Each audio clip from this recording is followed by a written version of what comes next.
एक निवेदन आप सबसे करेंगे, दुख है ना थोड़ा सा अगर आपके जीवन में, शिव जी को आप जल चढ़ाना चालू कर दीजिए।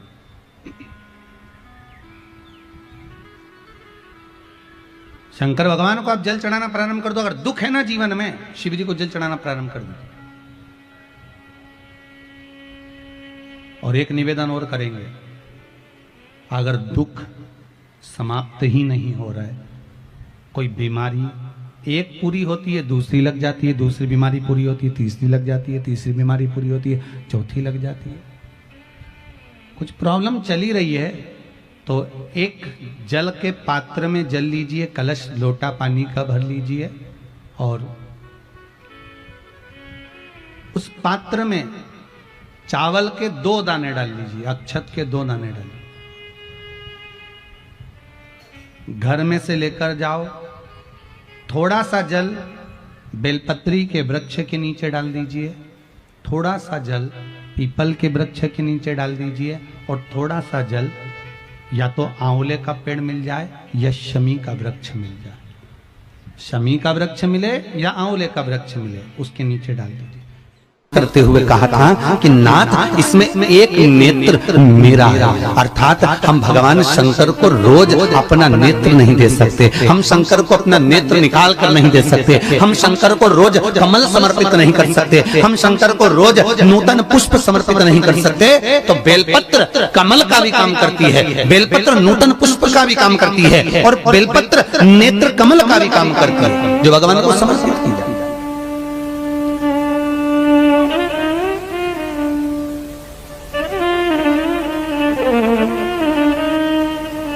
सात जगह का बेलपत्र प्रमाण। यदि आपका कोई मनवांचित फल है, पूरा नहीं हो रहा, बहुत दिन से लगे हो, वो काम नहीं निपट रहा, बहुत दिन से लगे हो, काम हो ही नहीं रहा, एग्जाम में बैठ रहे हो, कोई परीक्षा में बैठ रहे हो, हर बार एग्जाम दे रहे हो, नहीं हो रहा, 7 जगह का बेलपत्र याद रख लीजिए। पहला, जहां पर आपको बताया था भगवान शंकर का शिवलिंग, उसके सामने अशोक सुंदरी, उसका जलाधारी, जलाधारी का राइट, जहां गणेश जी का स्थान है। पहला बेलपत्र गणेश जी के स्थान पर समर्पित करिए। अगर कोई काम नहीं हो रहा है तो उसको निपटाने के लिए, उसको करने के लिए, पूर्ण होना। दूसरा बेलपत्र कार्तिकेय के स्थान पर रखिए। तीसरा बेलपत्र अशोक सुंदरी की जगह पर रखिए। चौथा बेलपत्र जहां शिवलिंग रखा हुआ है उस गोल भाग पर माता पार्वती के हस्तकमल पर रखिए।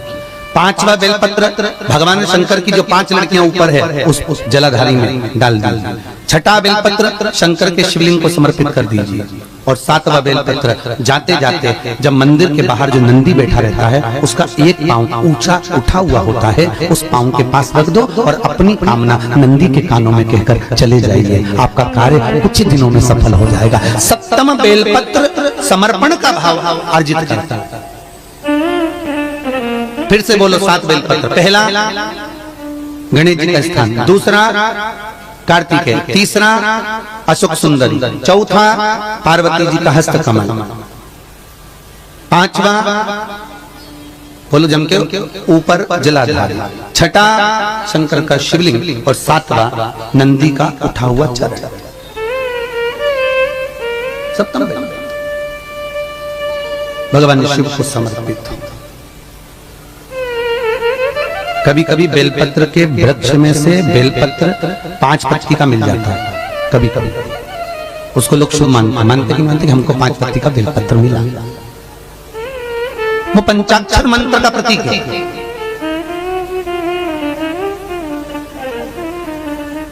भगवान शिव अगर मान लो 5 पत्ती का बेलपत्र आपको अगर प्राप्त हो जाता है तो उस बेलपत्री पर ओम नमः शिवाय, ओम नमः शिवाय, ओम नमः शिवाय लिखकर भगवान शंकर के शिवलिंग पर समर्पित कर देना चाहिए। ऊपर से थोड़ा सा शहद चढ़ा देना चाहिए, शहद चढ़ाकर जल समर्पित कर देना चाहिए। उसी बेलपत्र को लेकर अपनी कामना कर कर घर जाना चाहिए। वो पंचाक्षर मंत्र का पूर्णता का भाव देने वाला बेलपत्र होता है।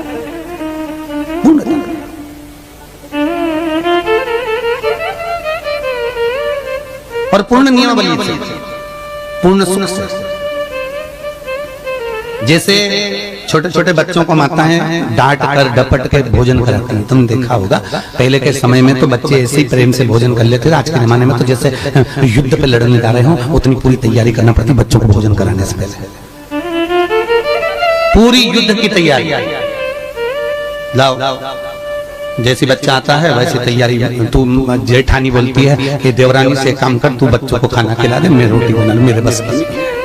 देवरानी कहती है तुम चिंता मत करो, तुम रोटी मैं बनाती हूँ अभी बैठती हूँ। और वो भोजन कराने बैठती है और पाँव में दमोच के और बड़ी मुश्किल से मुंह में ठूस ठूस कर खिलाती है। और बच्चा खाता नहीं, फिर उसको मोबाइल देना पड़ता है, फिर वो चेक करता है, खेलता रहता है और उसके मुंह में निवाला डाला जाता है, टीवी चालू कर दी जाती है, फिर मुंह में कुछ खिलाया जाता है, फिर माँ दौड़ दौड़ के खिलौना देती है, कहीं बॉल से खिलाती, फिर खाना खिलाया जाता है। ऐसे बच्चों को इस तरह से खिलाने से कोई लाभ नहीं है, उसको कुछ मिल नहीं रहा, शरीर में कुछ लग नहीं रहा।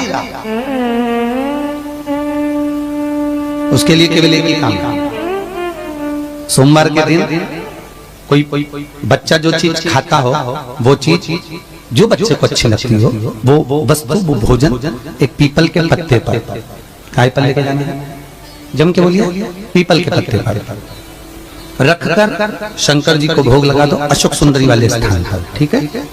शिव जी पे से उसको घुमा लीजिए, ले आए। जब घर पर आओ, घर के बाहर उसको देहली पर थोड़ा सा, देहली के पास में उसमें से थोड़ा सा निवाला फैला दीजिए, ठीक है। उस चीज को बच्चे को एक बार में खिला दीजिए। बच्चे को कभी अलग से ठूस ठूस के खाना खिलाने की जरूरत नहीं पड़ेगी, वो मुंह से मांग कर खाएगा, मम्मी मुझे भूख लग रही है, मुझे भोजन दीजिए। उसकी रुचिता है। तुम ऐसे ठूस ठूस के मार कर कूट कर अगर कुछ खिला रहे हो तो उसमें श्रेष्ठता नहीं, उसकी रुचिता होना चाहिए। और उस रुचिता में जो भोजन करेगा, उस रुचिता में वो जो रस लेगा, उसका सुख ही दूसरा, बस वो सुख हो महाराज।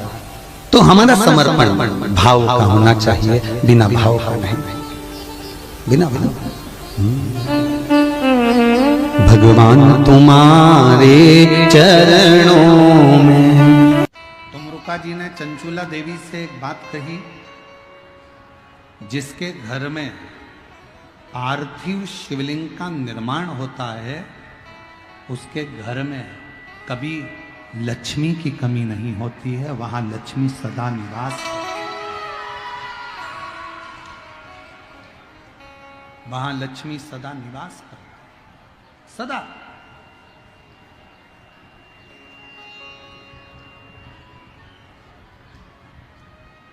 और मेरी जीजियों, जितनी मेरी बेटियां बैठी हैं, माताएं बैठी हैं, मेरे भाई जितने बैठे हैं, जितने मेरे जीजी बैठी हैं, जितने मेरे जीजा बैठे हैं, उनसे निवेदन करूंगा, महीने में, 2 महीने में, 4 महीने में, 6 महीने में ऐसा नियम बनाओ कि मिट्टी अपने गमले में से लेकर, भले गमले के अंदर ही शिवलिंग का निर्माण कर लो, उसकी पूजन कर लो, दिया लगाकर, जल चढ़ाकर, बाबा से प्रार्थना कर लो और उसी मिट्टी को वहीं गमले में ही विसर्जन कर।